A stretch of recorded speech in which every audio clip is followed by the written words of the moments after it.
Hola, my name is Fred Louis de Abusio, Bachelor of Science Mechanical Engineering. I am here to give an example of how to calculate the protons, neutrons, and electrons. Let's proceed to the element that I have chosen, which is magnesium. The symbol of the magnesium is Mg. Next, atomic number. You can see here that the atomic number is 12. 12. Let's put it 12. In what I have learned, the atomic number, protons, and electrons are the same. Let's put it 12 and 12. Now, the formula of the neutrons is mass number subtracted by the atomic number. So, let's locate the mass number.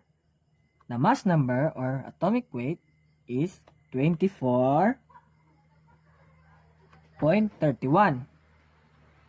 In going to mass number, let's round off to the whole number or the nearest number, which is 24.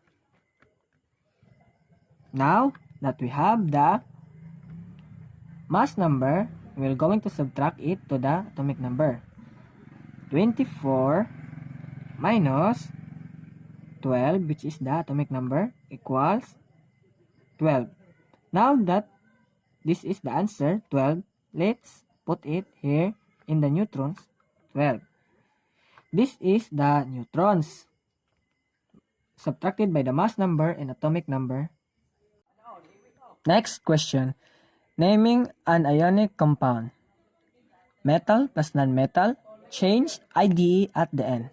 For example, aluminum plus chlorine. Aluminum is a metal and chlorine is non-metal. Add it, aluminum chloride. Last example that I am going to give is formula writing of compounds. There are 3 compounds, which is ionic compound, covalent compound, and polyatomic compound.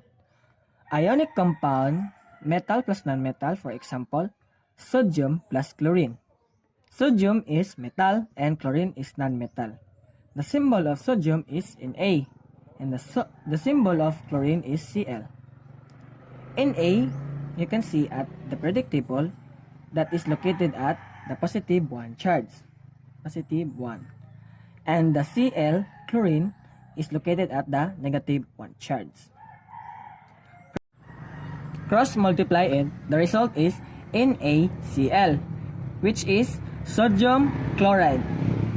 Why? Because chlorine is non-metal, change IDE at the end, sodium chloride, NaCl. Next, covalent compound. When you say covalent compound, there are prefixes, which is mono, di, tri, tetra, and penta. For example, N2O3. N is nitrogen and O is oxygen. You can see that the prefixes is 2, equivalent to di, 2. And oxygen is 3, equivalent of tri is 3. Now, that is di is nitrogen, dinitrogen, and 3 trioxide. Why? Because oxygen is non-metal.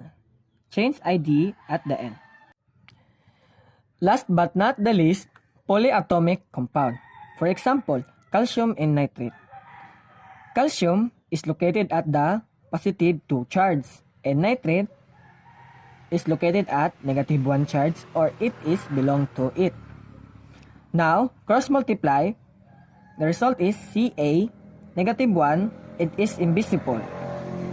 Parenthesis, NO3 and 2, because it is cross multiplied and 2 is belong to NO3, which is the result is CaNO3 2.